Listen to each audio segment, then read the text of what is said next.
Kundër njerëzimit, kjo nuk janë krime të thjeshta, ka që kështu këtu këtë rapata vranë 200 djemë. Po se 200 djemë atje ma barë ka 2200 veta, i ka marrë na veriu dhe i prorin të pelen. Sot kapen generalit naziste dhe kapterët e burgje dhe 90 vjeqës e qohen para gjyqin. Si precedent penal jure në regu. Këta të gjykohen, se kush e ka fajnë, unë nuk mund të marrë për sipër. Zotin Onusi e i qartë këtu dhe unë dua dhe një të fundit atje. A mendoni që kjo do ketë dojë ditë një zbardhje, po themi të plot, dhe cili është mesazhi juaj për grupet e interesuara? Unë mendoj që kjo nuk do zbardhet. Për grupet e interesuara, familjarët edhe shtresat shoqërore, shoqatat, partitë politike, cili është mesazhi që janë të interesuar të zbardhin këtë? Për mua nuk është e interesuar as politika shqiptare, se do ishte e zgjidhur, shumë e thjeshtë, nuk e dinte Partia Demokratike atje sindikate. Ora ka 200 djemë ja dika këta këtu që folën. Nuk është e interesuar trupi diplomatik në Shqipëri që e monitoron. E thëmë atë. Po mirë, se do më thonë mua se ty s'te heqen mua. Unë thëmë një mesazh për njerëzve të grupit. 2. E treta, ka në OKB apo në Bashkimin Evropian që thonë që kemi marrë këtë do bëjmë krimet e komunizmit. Përfundimisht këta nuk janë dakord që të bëhet kjo. Bashkimi Evropian vetë nuk është dakord. Bashkimi Evropian e ka bërë. Të lutem ajo e ka bërë, por neve, në më falë, ne jemi kandidat Bashkimi Evropian për një... Të lutem, jo, nuk akuzoj, nuk bëj akuzë, se unë nuk jam në gjithë. Nuk mund të themi... Të lutem, unë kam do të argumentoj. Bashkimin Evropian ajo nuk mund do të pranoj Shqipërinë, kandidate, në rast se nuk gjenë varret e të pushkatuarve në komunizëm. Kjo po, mund të bërë. Po, pëse se mbëri? Mos e mendon ti se nuk e ka ditur ai që Shqipëria ka pasur krime më të mëdha në komunizmin në Evropën lindore? E ka ditur shumë mirë, nuk e ka thënë këtë. Dhe gjithsesi e ka thënë do të thotë se mbështet. Ose t'jap një argument, të thotë më fal ai, se e dëgjon ai se kanë njerëz të tyre dhe ata që na dëgjojnë ne të dyve. Edhe ta bën, do bën të futin Bashkimin Evropian? Po, të thotë, po, midis të tjerave ato energjia çfarë thon këtyre, të fusun dhe këtë të gjenden varret për ndjekur politik, të përshkruajtorë politik, varret kërkon ai. Ai s'e kërkoi gjë. Tash na thonë një gjë. I burrën këta të për ndjekurit, këta të pushkatorë. Nuk kërkojnë hakmarrje. Ore, që janë këto pralla me bërës kërkojnë hakmarrje. Unë dua gjykim, nuk dua hakmarrje. Në rast se ti më vret vëllain. Drejtësia është tjetër gjë. Edhe hakmarrja është tjetër gjë. Çfarë hakmarrje është kjo? Ky është një gjykim. Jo po, pastaj të fusën në një politikë tjetër. Jo, ti je kundër luftës nacionale. Kush të tha që jem kundër?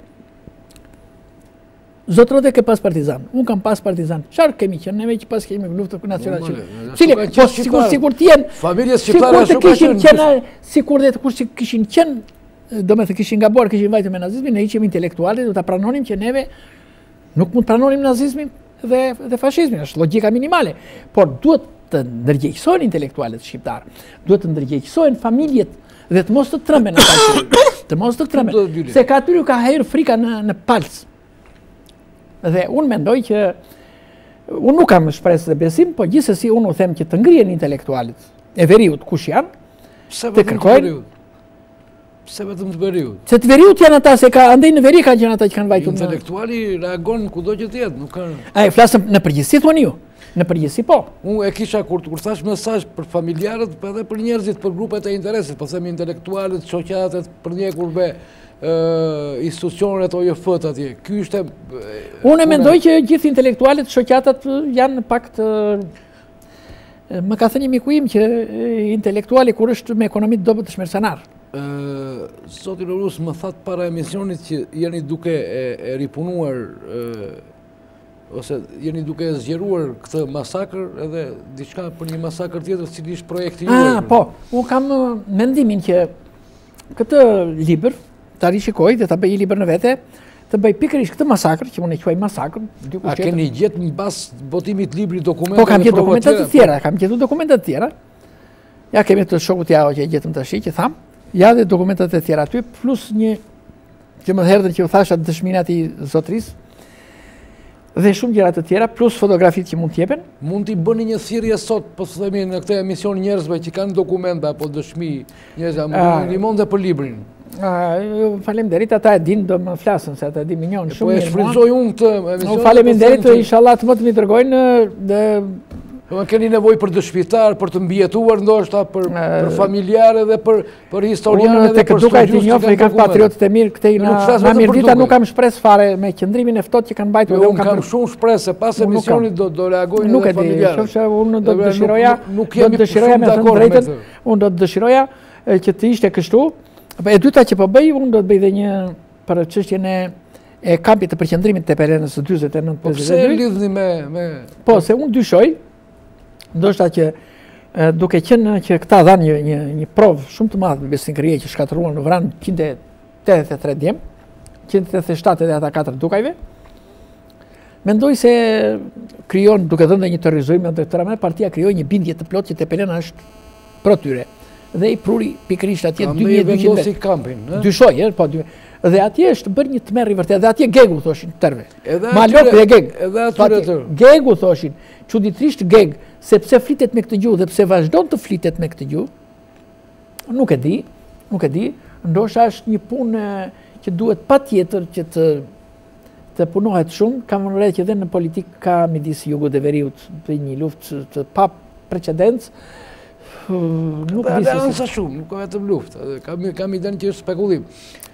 Zoti Nuruz, kemi mbrit në fund të emisionit, unë të falenderoj që ishe i pranishëm në studion time, shpresoj që edhe shikuesit të janë informuar disi për të ngjarje, për të krim të rënd atje, shpresoj që të jeni sërish edhe në vepra tjera, si që thatë, dhe ju keni edhe vepra tjera që i kushtohen disidentëve, kundërshtarëve, qendrestarëve, edhe krimeve të komunizmit në përgjithësi, patjetër që do jemi edhe në emisione tjera. Po, unë desha të thosha edhe një mesazh, do më falësh, do të dëshiroja, ju lutem shumë, persona që janë me mundësitë ekonomike, se në Shqipëri nuk ndihmon njëri, dhe që janë jeshtë shtetit, në rast se dëgjojnë këtë emision dhe quajnë të domosdoshëm ose të nevojshëm që kjo të zbardhen, kjo masakër të zbardhet, qoftë edhe ajo e 2200 vetave, të më ndihmojnë që unë i hyjt punoj, se me thënë të drejtën këtë punë do të veç edhe në autobus, ai nuk thot ku ke vajtur ti të bëj këtë, se ai kërkon biletën. Dhe ti e di që kjo është një nga politikat që ka bërë Shoku Ramiz te Katovica, ka qenë që intelektualët e guximshëm të presin ekonominë. Faleminderit shumë. Presoj që mesazhi juaj atje edhe një herë të falenderoj në emër të shikuesve të Shaq Televizion. Faleminderit shumë. Të nderuar shikues, kemi mbërrit këtu në fund të emisionit, ndoqëm një bisedë me zotin Nuruz Shehu, studius, historian, shkrimtar, për një nga krimet më të mëdha të komunizmit në luftën e dytë botërore për masakrën e Dukajt, ku rreth 180 xhandar, ushtar shqiptar, policë shqiptar, u masakruan, një pjesë e tyre pasi u zunë rob, pa gjyq, pa asnjë dokument, sipas zotit Shehu, nga forcat komuniste partizane. Shpresojmë që ky emision të shërbej për ta zgjeruar edhe për ta zbardhur edhe më shumë këtë ngjarje tragjike, por edhe ngjarje të tjera të ngjashme gjatë luftës dhe pas luftës në Shqipërinë komuniste. Nga unë në Bilçika, natë në mirë dhe miru pafshim.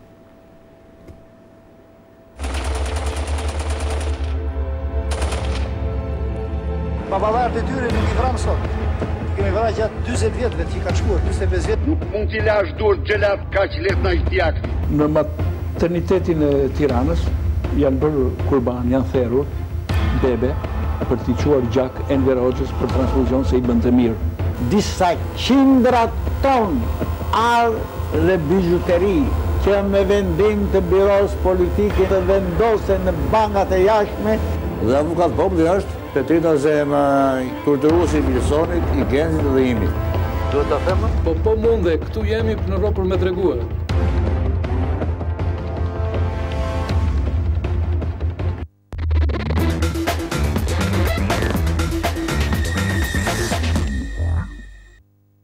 Luksi nuk është më një ëndër. Kompania ACG e sjell atë nëpërmjet një kompleksi ambientesh banimi dhe shërbimesh të ndërtuara me një koncept ultramodern. Fari pra liçenit të Pogradecit. Apartamente 2+1, 1+1 dhe garsoniere, të gjitha të pajisura me termoizolim, sistem ngrohje ftohje dhe me oxhak. Dyqane, kafe bare, restorante, parkim, park lojrash për fëmijë, pishin e shumë të tjera. Çmime fantastike që fillojnë nga vetëm 23.000 euro për apartament. ACG, sjell luksin në jetën tuaj. Ardeno, lider në mobilimin në shtëpisë tuaj. Tashmë dhe mobilimi bareve, restoranteve, shkolla, hotele dhe kuzhina të shtëpive tuaja. Tipari yndalues. Garancia dhe cilësia me klient.